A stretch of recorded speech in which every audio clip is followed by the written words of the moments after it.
en algunos capítulos que yo entiendo que explican un poco cómo se ha desarrollado y cómo se desarrolla nuestra relación. Y el primero que quería, pues, de alguna manera destacar, por eso lo he puesto en primer lugar, es la consolidación de una paz efectiva y duradera. Primero, porque tenemos ya prácticamente como una política de Estado el celebrar reuniones de presidentes y gabinetes binacionales todos los años. Hemos celebrado ya por 5º año consecutivo, la última ya en la presidencia del presidente Ollanta, y en este año vamos a tener una 6ª reunión de presidentes y gabinetes binacionales. Eso nos ha permitido trazar una hoja de ruta en todos los órdenes, absolutamente en todos los órdenes de la relación, y una hoja de ruta que se va cumpliendo, y que se va cumpliendo para beneficio de todos los pobladores de los dos países, y en especial de los pobladores de la zona de frontera. Y en este capítulo, digamos, de la consolidación de una paz efectiva y duradera, ha sido importante además el tema de la confirmación de nuestros límites, tanto en la tierra como en los límites marítimos. Hemos limpiado de todo riesgo la relación, el futuro de nuestra relación, con los entendimientos en materia de límites marítimos, un canje de notas en julio del 2011. Hemos limpiado, digo, los dos gobiernos de todo riesgo en la relación futura de nuestros países. Y en este mismo capítulo quisiera destacar la concertación que hay entre Ecuador y Perú, entre Perú y Ecuador, en los temas regionales, en los temas de UNASUR, en los temas de la CAN. Vienen a mi memoria, en el tema de la CAN, por ejemplo, el apoyo que pudo dar Ecuador para que Perú pueda reformular su legislación en propiedad intelectual, para adecuar la legislación al TLC que suscribió con los Estados Unidos. También la ratificación por parte del Perú del Tratado Constitutivo de UNASUR, cuando el Ecuador ejercía la presidencia pro tempore, y pues atendió inmediatamente el Congreso peruano a ese pedido de Ecuador. Y es más, el Perú hoy día ejerce la presidencia de UNASUR, la presidencia pro tempore de UNASUR.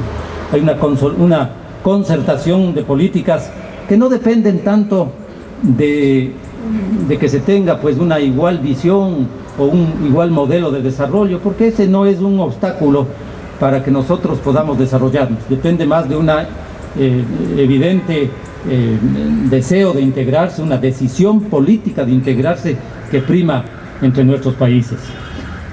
Un segundo capítulo en el que yo he podido dividir esta enorme relación que existe es la consolidación de un presente y un futuro de buen vivir, y fundamentalmente para los habitantes de la región fronteriza, porque fueron los habitantes más postergados durante la época de separación de nuestros países.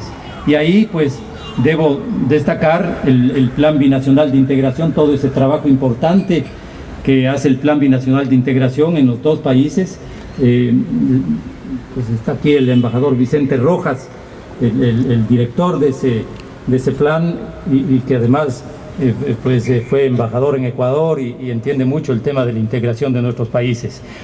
Los ejes viales, los 5 ejes viales, hemos terminado prácticamente 3. El primero de ellos, Piura-Guayaquil, con el proyecto de cooperación más grande de la Unión Europea con América Latina. El segundo está en Sullana-Arenillas, está en un 60%, y el eje vial número 3, Loja-Piura, que está prácticamente en un 90% y que cuenta con pues el apoyo del gobierno de Japón. Está por inaugurarse, este año se inaugurará ya un puente que ha donado el gobierno de Japón para ese tercer eje vial. Y en el cuarto eje vial, Loja-Zarameriza, que estamos trabajando y que permitirá pues conectar a importantes sectores de Jaén, Bagua, San Ignacio, Zumba, Nambaye, que en este momento están muy lejos de los puertos, pero podrán ya dentro de poco sacar sus productos hacia Paita o hacia Puerto Bolívar por esas carreteras, por Loja Sarameriza, y ahí quisiera pues mencionar el aporte del gobierno de Brasil. Yo creo que valga la oportunidad para agradecer ese aporte de la Unión Europea, del gobierno de Japón, del gobierno de Brasil, porque creen en la integración de nuestros países. Un tercer capítulo es lo que yo podría denominar es ampliando los horizontes de un desarrollo económico sustentable. Y ahí está el proyecto Puyango Tumbes, un proyecto que data de los años 70, pero que no había logrado fructificar, justamente porque no había esa confianza que hoy sí la tenemos. Pues ya están suscritos los contratos para la construcción del proyecto Puyango Tumbes, que va a permitir recuperar 41.500 hectáreas para la agricultura en la región Tumbes y en la provincia del Oro del Ecuador. Pero también quisiera destacar esa alianza estratégica de hidrocarburos, y aquí está Humberto Campodónico, el presidente de Petroperú, cuyo gerente general el día miércoles pasado suscribió un importante convenio que va a permitir no solamente la participación de Petroperú en las licitaciones de hidrocarburos en el Ecuador, sino además el transporte del crudo pesado ecuatoriano por el oleoducto peruano. Fíjense ustedes, si no es esa una muestra palpable de integración y de confianza, que el primer producto tal vez de nuestra exportación del Ecuador pueda transportarse por el oleoducto peruano. Esa es una muestra evidente de integración y además es una muestra palpable.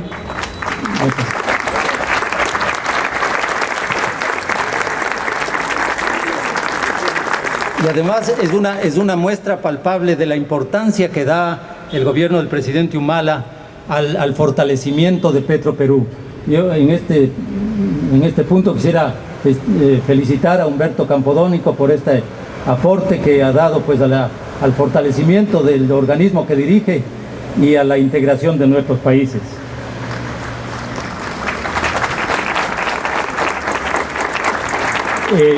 Las alianzas empresariales, las importantes inversiones ecuatorianas aquí en Perú y peruanas en Ecuador, importantes, muy importantes inversiones de varios grupos económicos que confían pues en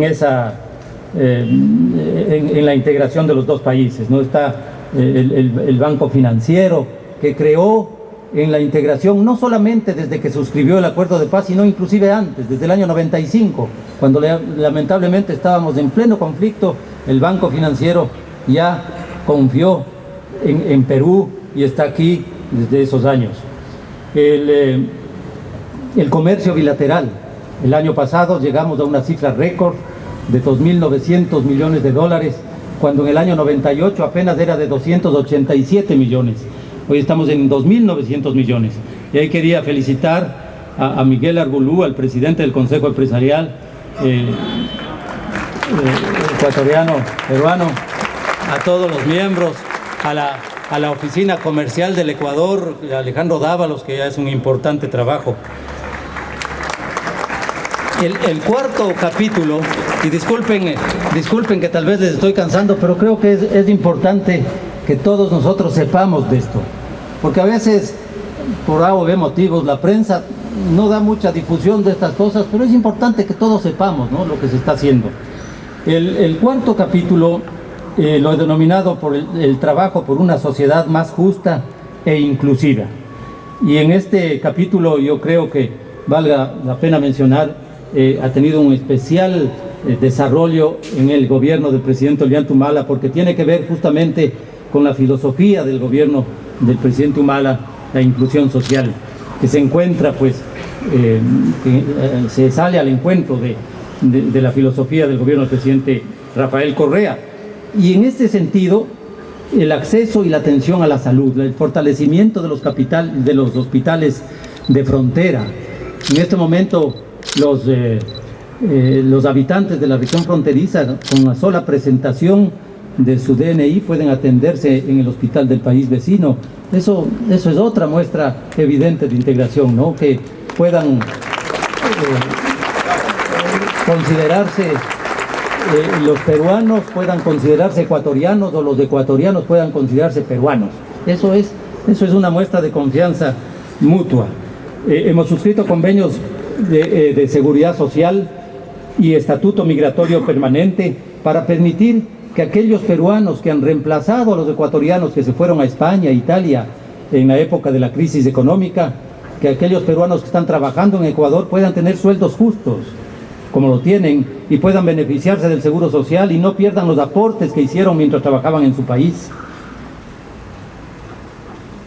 Y especial pues destaque en el tema social tiene el apoyo a los discapacitados. Aquí está el viceministro de Poblaciones Vulnerables, Julio Rojas, Julca, con quien lanzamos hace poco el programa Tumbes Accesible, que es el apoyo a los discapacitados. Ustedes saben que en el Ecuador tenemos la misión Manuela Espejo, que lo dirige el vicepresidente de la República, y que ha logrado ya pues un censo, una ubicación de todos los discapacitados, de todas las personas con discapacidades que hay en el Ecuador, y que se sabe dónde están, qué es lo que necesitan y cómo puede el Estado pues atenderles. Lo mismo se ha empezado ya a hacer en el Perú, se ha transmitido esa experiencia de la misión Manuel Espejo con Tumbes Accesible. Aquí está también el presidente de CONADIS, pues importante, y Julio Rojas por allá, que importantes impulsores de estos contratos, de estos proyectos. Yo quisiera en este punto un poco contarles por qué y cómo el Ecuador ha podido pues atender esto, porque ha sido un fortalecimiento de los hospitales realmente importante, y porque además en el Ecuador la atención en los hospitales públicos es gratuita. El Ecuador, con la Constitución del 2008, que es una constitución que coloca al ser humano como el centro gravitante de toda la actividad del Estado, y que genera entonces muchas obligaciones del Estado, obligaciones económicas, pues tuvo que elegir el camino realmente de crecer económicamente. ¿Y cómo elegir para poder satisfacer esas necesidades de la Constitución? Entonces, un primer punto que fue muy importante fue la renegociación de los contratos petroleros, porque les quiero contar que antes del año 2006, el alza de los precios de petróleo, que es permanente, el beneficio de esa alza no recibía el Estado apenas recibía un 18% de esa diferencia de costos. Entonces se renegoció los contratos petroleros y ahora el Estado recibe el 100% de los beneficios de la diferencia de precios, y las empresas que exploran, reciben una cantidad fija que va de 24 a 31 dólares por barril que se exporta, o 35 a 41 de acuerdo a la calidad del petróleo. Eso permitió recuperar 46 millones anuales, 46 millones de dólares anuales por cada dólar de aumento del precio del petróleo, y financiar entonces los programas sociales. La segunda forma fue mejorar la recaudación de impuestos, evadir la evasión. En el año 2006 se recaudaron 4.673 millones, en el 2011, fíjense ustedes, 9.561 millones. Asimismo, la renegociación de la deuda en el presupuesto del Estado, con lo cual se ha logrado bajar el peso de la deuda de un 40%, que era en el 2006, 40%, a un 22%. De esa manera hemos logrado aumentar la inversión en lo social entre el 2006 y el 2011, de cifras que van desde los de 1.088 millones en lo social a 3.378, y en transportes y comunicaciones de 380 a 1.484. Entonces todo esto está al servicio, justamente en la zona de frontera con Perú, a servicio de los pobladores de frontera, pero indistintamente de Ecuador o de Perú. Es lo mismo. Ese es un principio de esa voluntad política de integración que tiene el gobierno del Ecuador y que es compartida, yo sé, por el gobierno del Perú. Estamos trabajando también por una frontera humanamente segura, el desminado humanitario. Casualmente en esta semana tuvimos reunión de los desminadores de aquellos miembros de las Fuerzas Armadas de los dos países que se sacrifican, que ofrendan muchas veces su vida, que corren serios riesgos para beneficio de todos nosotros, de los pobladores de Ecuador y Perú. También el tema del control del contrabando. Quiero comentarles que en esta semana hemos hecho un operativo de control de contrabando de combustibles. Se han logrado capturar 40.000 galones de combustible en la frontera. En esta semana justamente estamos trabajando en eso. Bueno, para no cansarles más, solamente el tema, quería terminar con el tema de la cultura. Hemos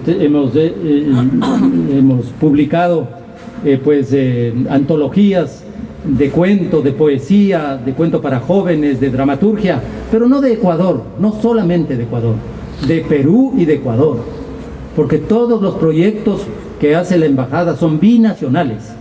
Y hemos hecho también discos de música binacional igual. En el año 2009 fue Pasillos y Valses, que nos une tanto a los ecuatorianos y peruanos, con un disco que se llamó Romance de Nuestro Destino. Luego fue la música andina con Cerquita del Corazón, un huayno maravilloso del Perú, de Chalena Vázquez. El año pasado fue el turno de los afrodescendientes de Ecuador y Perú. Por aquí está Susana Vaca, que fue la artista de ese disco. En ese momento era inclusive ministra de Cultura, la querida Susana, con el disco De la Misma Sangre. Y ahora en la Feria del Libro Última sacamos un nuevo disco que ahora les vamos a distribuir a todos ustedes. Un disco de todas las regiones nuestras, de Perú y de Ecuador, la costa, la sierra, la selva, que llaman ustedes, el oriente. Ese disco se llama Porque cantando se alegra la vida. Y justamente en este tablado va después a subir Carlos Grijalva, un músico ecuatoriano que es parte de ese disco y que nos va a regalar sus canciones. Para terminar, yo quería despedirme porque Ángela y yo estamos regresando ya el mes próximo.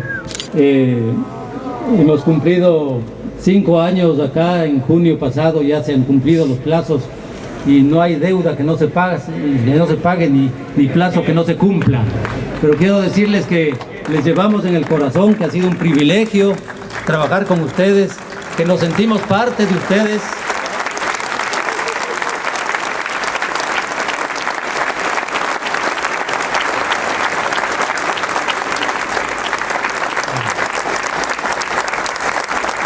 Muchas gracias. Muchas gracias. Muchas gracias. Nos sentimos parte de ustedes y esperamos, con toda sinceridad lo digo, seguir trabajando en la integración entre Ecuador y Perú. Yo, por supuesto, de manera personal lo haré y espero hacerlo también de manera institucional, porque pues son muy firmes los lazos que nos unen.